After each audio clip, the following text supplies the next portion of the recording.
Assalamualaikum warahmatullahi wabarakatuh. Waalaikumsalam warahmatullahi wabarakatuh.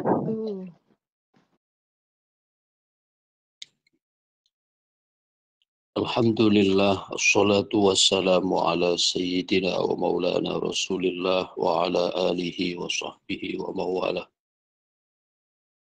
Subhanaka la ilma lana illa ma'alamtana innaka antal alimul hakim. Subhanaka la fahma lana illa ma fahamtana innaka antal jawadul karim. Rabbana aftah bainana wa baina qaumina bil haqqi wa anta khairul fatihin. Amma ba'du.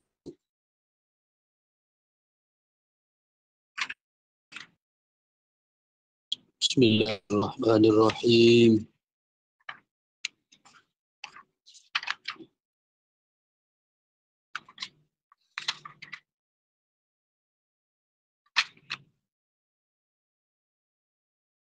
Kita ulangi sedikit dari pertemuan 2 minggu yang lalu mengenai ungkapan Ibn Athaillah Sakandari, wusuluka ilallahi wusuluka ilal ilmi bih wa illa fajalla rabbuna ayyattasila bihi syai'un aw yattasila huwa bi syai'in.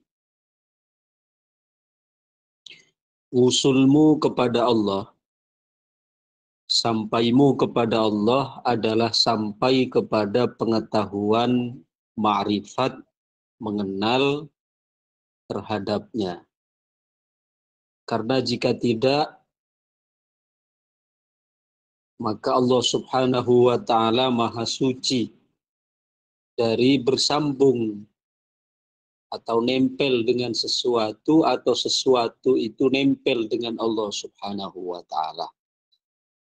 Jadi ungkapan wusul, ungkapan sampai kepada Allah itu adalah mengenai pengetahuan atau pemahaman tentang Allah Subhanahu wa ta'ala. Jadi kita paham tentang bahwa Allah maha mengetahui, Allah maha melihat, Allah maha memperhatikan kita, Allah maha mengatur, dan seterusnya. Sampainya kita kepada pemahaman ini, itu disebut wusul.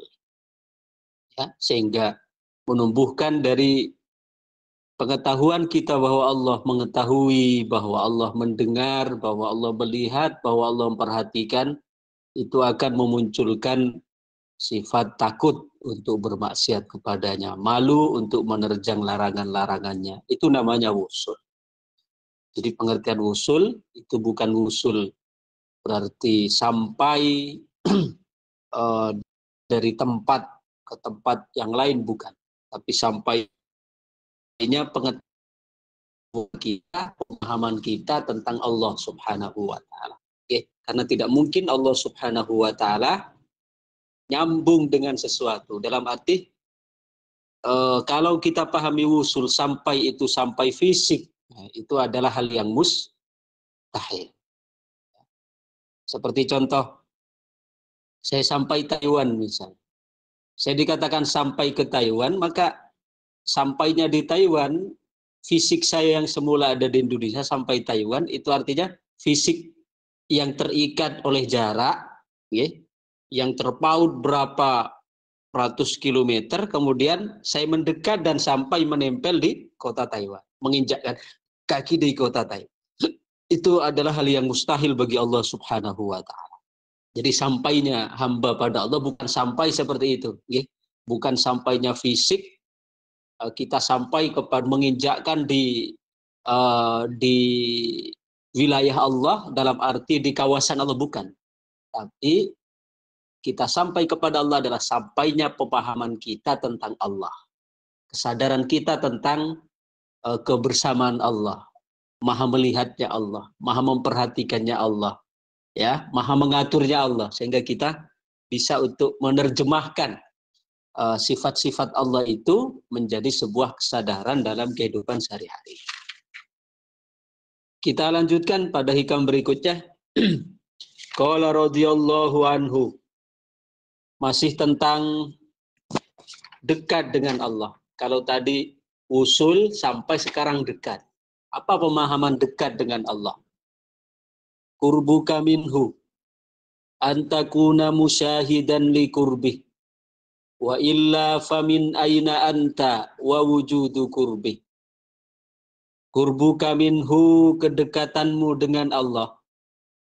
Qurbuka utawi parke sira minhu saking Allah.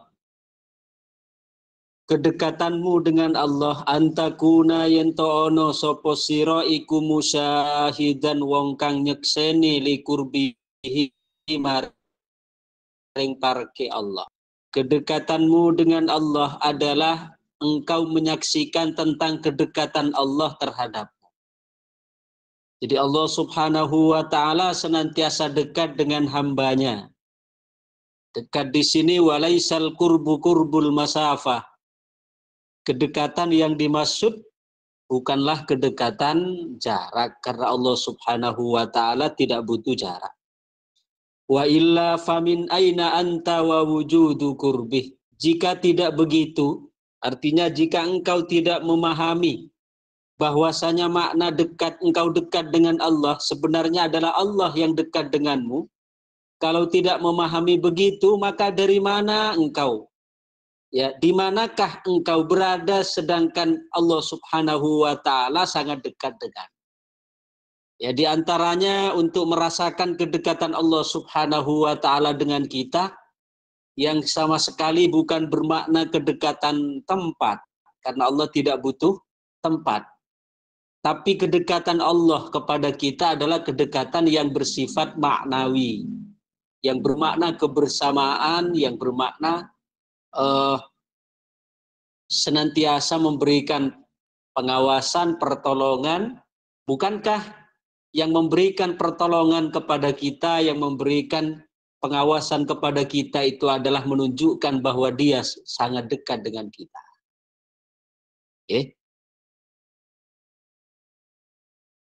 Ketika misalnya ada orang yang sangat cinta dengan kita, maka dia akan senantiasa membersamai kita, walaupun fisiknya tidak bersama kita, tapi perhatiannya, kemudian kebersamaannya, kemudian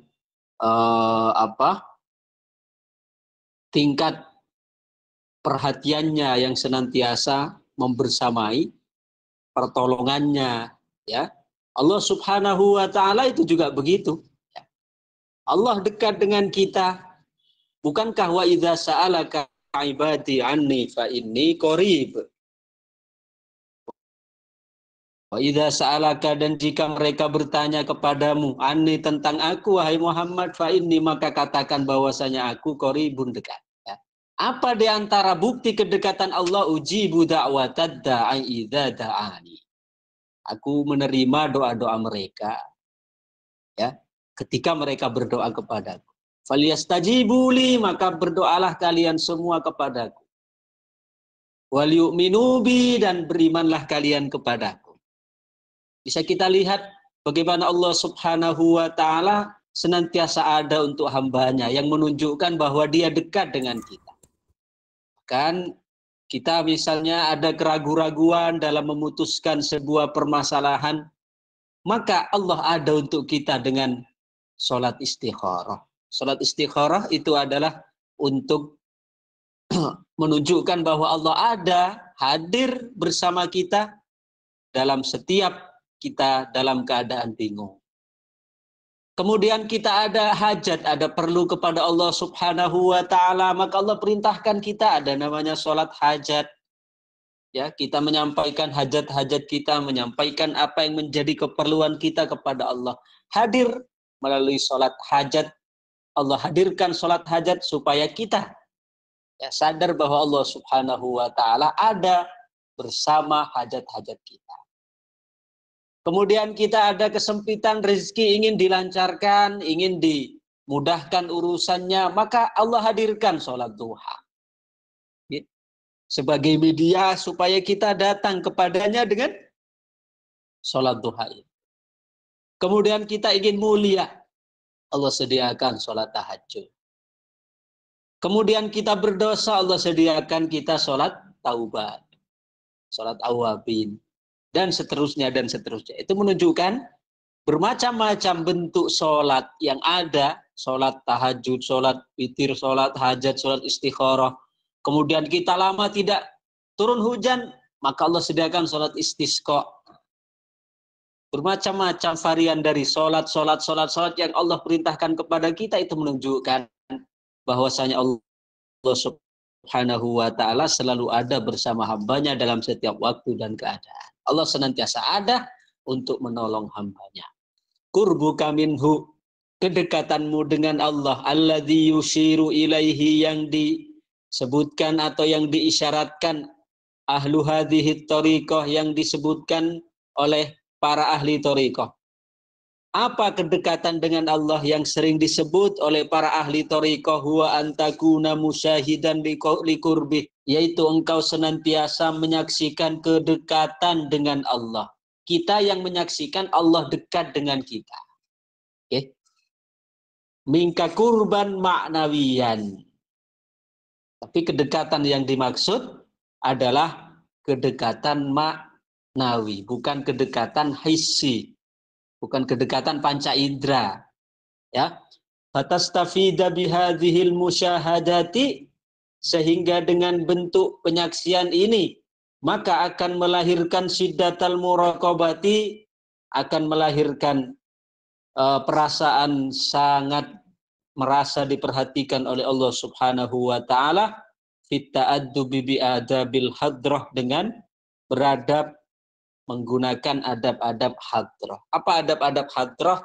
Yakni senantiasa merasa diperhatikan oleh Allah, senantiasa merasa dibersamai oleh Allah, senantiasa merasa dinilai oleh Allah. Ini namanya adabul hadrah. Sehingga timbul rasa malu, timbul rasa takut, ya, takut kepada Allah, takut untuk maksiat dan seterusnya. Wa illa naqul dzalik, jika tidak begitu kami tidak mengatakan bahwa dekat itu bermakna dekat fisik. Jadi kedekatan dengan Allah adalah kurbul maknawi. Bal aradnal kurbal ladzi huwa min sifatil ajsam. Kalau kita tidak memahami pemahaman dekat seperti itu, yakni kedekatan maknawi, maka kita akan terjatuh kepada pengertian bahwa kedekatan itu bermakna kedekatan jasad. Nah, itu adalah hal yang mustahil bagi Allah. Karena Allah adalah lil hawadithi. Famin aina anta wa wujudu kurbih.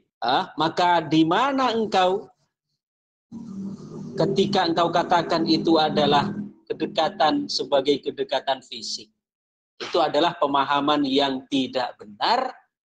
Jika dipahami dekat dengan Allah sebagai dekat fisik atau sebagai kedekatan hissi, karena kedekatan dengan Allah adalah kedekatan maknawi, kedekatan yang bersifat maknawi. Kemudian kita lanjutkan pada hikam berikutnya, al-haqaiqu. Al-haqaiqu taridu fi halit tajalli mujmalah. Wa ba'dal wa'yi yakunul bayanu. Fa idza qara'nahu fattabi' qur'anah summa inna alaina bayana. Al-haqaiqu utawi pira-pira haqiqah iku taridu teka apa haqaiq fi halit tajalli, ing dalem keadaan tajalli, iku mujmalatun, iku mujmalatun umum, iku mujmalatun global.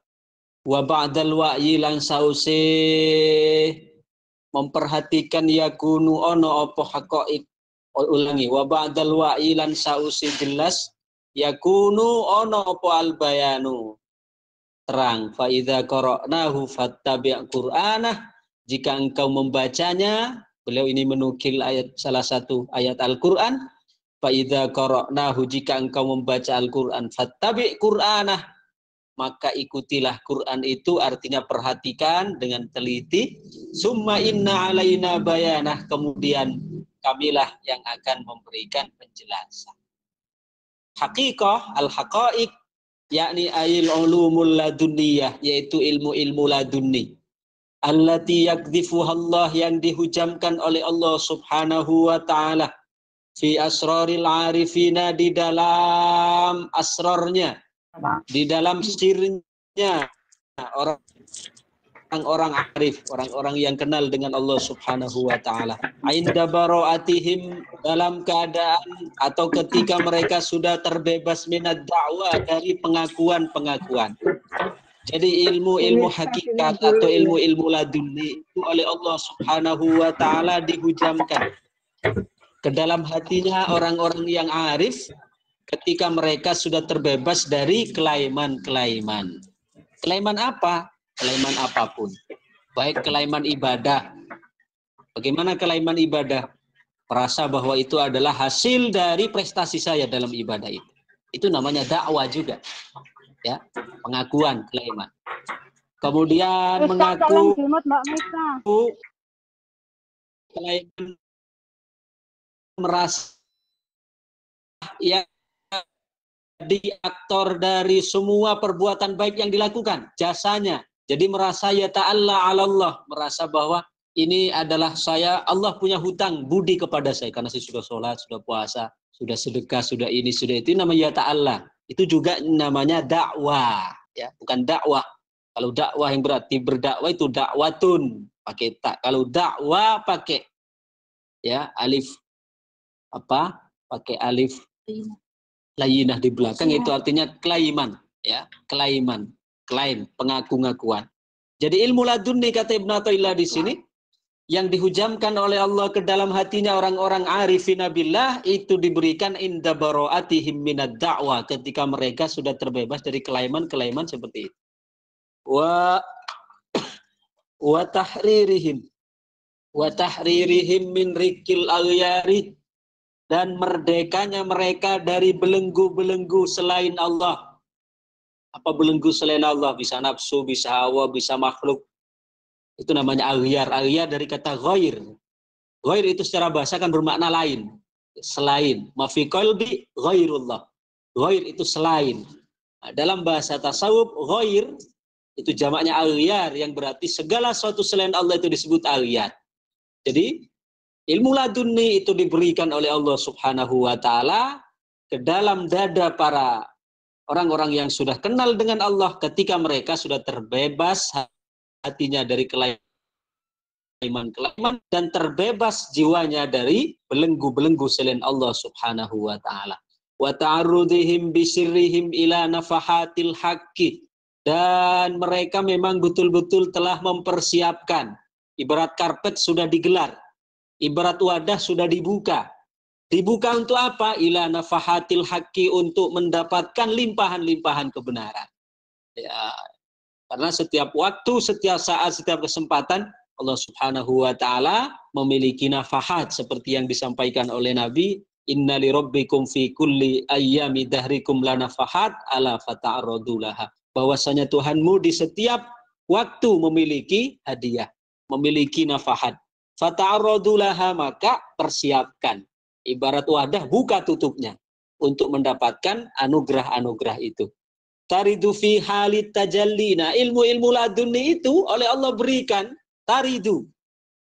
Ya, Allah datangkan fi halit tajalli, pada saat menerima tajalli.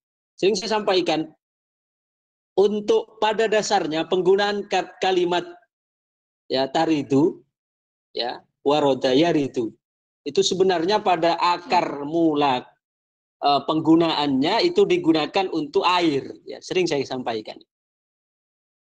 Warodayar itu datang, mendatangi air. Kan banyak dalam bahasa Arab itu bermakna datang. Ja'a datang. Kemudian ata juga datang. Waroda juga datang. Tapi kenapa khusus ilmu-ilmu, ya, ilmu-ilmu anugerah dari Allah itu disebut juga waroda. Ya, salah satu contoh dalam surat Qasas itu, ketika Nabi Musa melihat orang-orang Madian mendatang mereka menghampiri sumur, falamma waroda ma'a Madiana, waroda itu datang untuk mengambil air. Nah, laduni, ilmu laduni atau ilmu hakikat itu kenapa juga menggunakan waroda? Karena diibaratkan ilmu laduni, ilmu hakikat itu ibarat air yang Allah datangkan, yang begitu jernih, yang begitu menyegarkan. Maka Allah menggunakan waroda. Waroda yari itu. Adapun di sini menggunakan tari itu karena domirnya kembali kepada hakoik. Hakoik itu adalah jamak, maka menggunakan tari itu menggunakan muannas. Karena likulli jam'in muannasu. Taridu fi halit tajalli ay tajallillah ala qulubihim. Jadi ilmu haqa'iq, ilmu hakikat, ilmu ladunni itu Allah Subhanahu wa taala berikan kepada orang-orang arif yang sudah bebas hatinya dari kelaiman-kelaiman, kemudian telah merdeka dari belenggu selain Allah dan hatinya sudah siap untuk menerima anugerah-anugerah Allah. Itu Allah siapkan, itu Allah berikan ilmu-ilmu tersebut fi halit tajalli. Pada saat tajalli. Yakni apa tajalli? Pada saat Allah membukakan hati-hati mereka. Mujmalatun la tatabayyanu lahum ma'aniha. Jadi pada mulanya ilmu-ilmu hakikat itu, ilmu-ilmu laduni itu yang Allah datangkan ke dalam hati para kekasihnya, itu awal mulanya datang dalam bentuk mujmal. Mujmal dalam arti masih global. Yang belum begitu bisa ditangkap makna-maknanya, ya, masih samar-samar. Wala yudriku najihatu hakikatiha, dan belum dapat dipahami arah maknanya kemana. Li'izami tajalli ala qulubihim, karena saking agungnya, besarnya tajalli Allah Subhanahu wa taala ke dalam hati mereka. Ke dalam hati mereka. Diibaratkan begini. Jadi ketika ilmu, kenapa dikatakan di sini pada saat Allah Subhanahu wa taala memberikan ilmu hakikat atau ilmu laduni ke dalam hati seorang hamba, pada awal mulanya itu belum begitu jelas. Karena saking besarnya anugerah atau cahaya yang Allah sambarkan ke dalam hati itu. Salah satu contoh begini, ketika ada kilat, ya. Ketika ada kilat besar, cetar, ya, kita kan ketika kilat itu bersambar atau menyambar di tengah malam yang gelap, pada saat kilat itu menyambar, petir itu menyambar kuat, kita kan tidak bisa untuk melihat, ya, dengan jelas apa-apa yang ada di hadapan kita. Kenapa? Karena saking besarnya kita masih shock, ya. Kita masih shock, kaget dengan terangnya atau bahkan dari kuatnya sambaran petir yang terjadi itu. Ya, demikian juga ya kira-kira perumpamaannya ilmu laduni atau ilmu hakikat ketika masuk ke dalam hati seorang hamba, awal mulanya itu belum begitu jelas karena saking agungnya, ya, cahaya-cahaya yang Allah kirimkan ke dalam hati itu, ke dalam hati hamba. Wa ba'dal wa'i yakunul bayan, dan setelah beberapa waktu kemudian, setelah perenungan dan seterusnya, baru menjadi jelas. Aitatasarrafu fiha adhanuhum bil i'tibar wa ta'ammul. Nah, setelah perenungan, setelah tafakkur dan seterusnya, barulah akan semakin jelas. Fayatabayyanu lahum maknaha, sehingga selanjutnya makna-maknanya akan menjadi jelas. Wa yadhharu lahum muwafaqatuha, dan akan nampak kesesuaian itu lima biaidihim, terhadap apa yang ada di tangan mereka, minal ulumil aqliyah wan naqliyah, dari ilmu-ilmu, baik ilmu yang bersifat akli, yang bersifat logika, wan naqliyah, maupun ilmu-ilmu yang bersifat nakli. Nakli itu ilmu yang berasal dari Al-Qur'an maupun hadis. Hatta innahu rubama yajri ala lisani ba'dihim kalamun kathirun la yulqa lahu balan. Bahkan terkadang makna-makna itu Allah Subhanahu wa taala alirkan, atau bahkan pemahaman itu Allah kirimkan melalui lisan orang lain yang mungkin orang lain itu tidak begitu memperhatikan. Fa idza fazagha min dzikrihi wa ta'ammaluhu wajadahu sahihan. Tapi ketika diperhatikan dari kalam orang-orang itu, baru kemudian dia merasa bahwa apa yang disampaikan itu benar. Jadi kadang, contohnya begini, kadang saya yang mendapat ilham itu, tapi saya belum bisa memahami karena saking dahsyatnya percikan, sambaran cahaya ilmu Allah yang dihujamkan ke dalam hati. Tapi Allah Subhanahu wa Ta'ala mengirimkan kepada saya untuk memahami itu kadang tidak langsung ke dalam hati saya, tapi melalui lisan orang lain. Mungkin orang awam yang berbicara dengan pembicaraan yang kelihatannya biasa-biasa saja. Tapi pemahaman itu kemudian Allah ilhamkan kepada saya, justru didapatkan dari orang lain itu yang kelihatannya dia hanya berbicara biasa-biasa saja. Paham gitu? Misalnya dzalik, perumpamaannya adalah ma waqa'a minal Hallaj min qaulih. Seperti yang terjadi pada Imam Hallaj dari ungkapan beliau, ma fil jubbati illallah. Nah, seperti contoh Hallaj ketika mengatakan tidak ada di dalam jubahku kecuali Allah. Nah, ini kan masalah ini bagi orang-orang yang tidak ngerti. Ya, orang-orang yang tidak mengerti ini dianggap bahwa Hallaj mengaku Tuhan. Menganggap Allah Subhanahu wa Ta'ala sama dengan makhluk karena Hallaj mengatakan tidak ada di dalam jubahku kecuali Allah. Nah, pemahaman-pemahaman seperti ini butuh takwil. Ya, butuh takwil. Karena kalau tidak ditakwil, maka kita akan terjatuh kepada apa? Tasbih, menyerupakan Allah dengan makhluk. Fa inna hadza qalahu li'idhamit tajalli alaih. Hallaj mengatakan ini tidak ada di balik jubahku kecuali Allah. Itu karena saking besarnya, agungnya cahaya yang Allah limpahkan ke dalam hatinya. Fa idza zala wa ta'ammal. Tapi beberapa waktu ketika direnungkan, wajada ma'nahu sahihan, maka ternyata maknanya itu benar. Maknanya bukan berarti bahwa Allah ada di balik jubahnya Hallaj, seperti kita misalnya menyembunyikan uang di balik saku kita, bukan begitu. Tapi maknanya li'anna ma'nahu, karena maknanya adalah annahu la qa'ima bil asya illa subhanah. Maknanya adalah tidak ada yang menjadikan sesuatu itu tegak kecuali semuanya adalah Allah. Yang menjadikan kita pakai baju, punya baju, kita punya jubah, bisa pakai jubah itu Allah. Nah, jadi pemahamannya ke sana, ya. Makna dari perkataan tidak ada di balik jubahku kecuali Allah, bukan berarti Allah bersembunyi di balik jubah Hallaj seperti kita menyembunyikan uang, bukan. Tapi maknanya adalah tidak ada yang memberikan kekuatan sehingga saya bisa tegak memakai jubah ini kecuali itu adalah pertolongan dari Allah Subhanahu wa Ta'ala. Akhirnya kan dengan begitu maknanya kan renyah. Oke.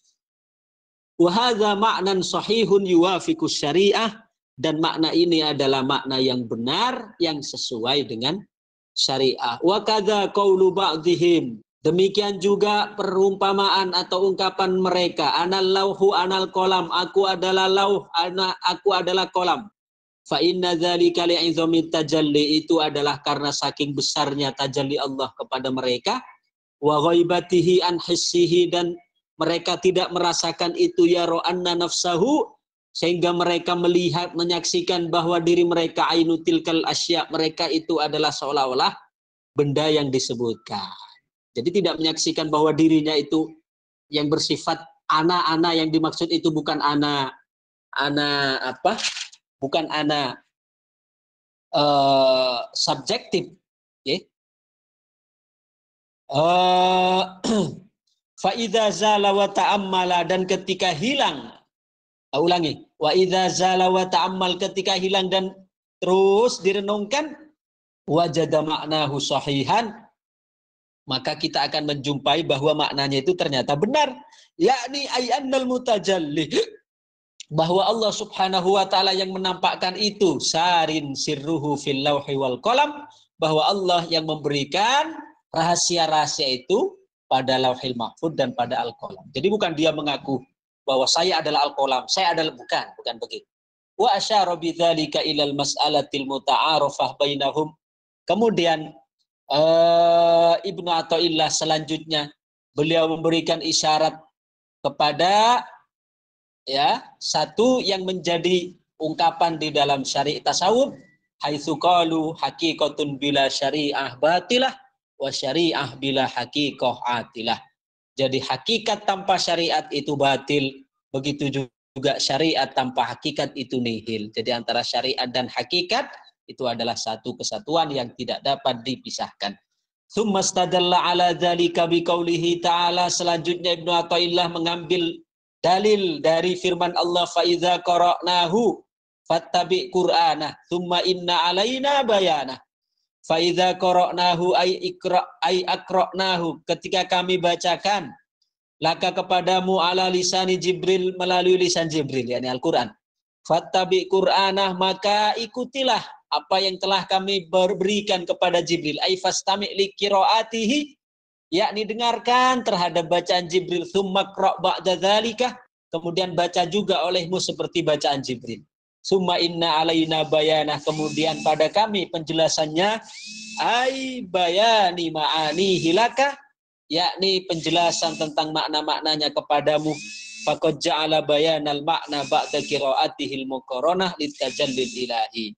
Yakni Allah lah yang memberikan, ya, yang memberikan penjelasan-penjelasan yang ada di dalam Quran. Malaikat Jibril itu memberikan qiraahnya, memberikan bacaannya, kemudian pemahamannya secara umum, tapi secara terperinci itu Allah Subhanahu wa taala terus memberikan kepada Rasul sallallahu alaihi wasallam dengan pemahaman-pemahaman yang senantiasa update ila yaumil qiyamah, sampai ke hari kiamat. Demikian. Assalamualaikum warahmatullahi wabarakatuh. Al-Fatihah.